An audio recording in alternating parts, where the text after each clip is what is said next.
আজকে চাইবো তবে তোমার কাছে। আমার যখন বিপদ হয়েছিল তুমি প্রত্যেকটা সময় আমাদের কাছে ছিলে। আজ সমস্ত সুখ চলে এসেছে, তুমি বলছো দ্বারকায় চলে যাবে।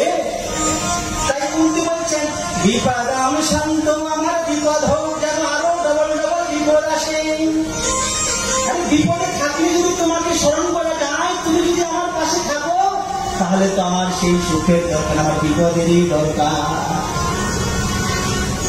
আর ভগবত দর্শন চান, তোমাকে যদি কেউ দর্শন করতে পারে, তোমার যদি দর্শন হয়ে যায়, পুনায় ভব দর্শন, তাকে আর এই মাতৃকুক্ষি রামদানি শ্মশানে রপ্তানি জন্ম মৃত্যুর চক্রে তাকে আর ঘুরতে হবে না। প্রভু আমার বিপদ হোক, আমার যেন ডবল ডবল বিপদ যেন আসে। প্রার্থনা করছেন, আমরা বিপদ চাই কেউ, কিন্তু বিপদের সময় ভগবানকে সকলে ডাকে। সুখ হয়ে গেলে আর কেউ ভগবানকে ডাকতে চায় না।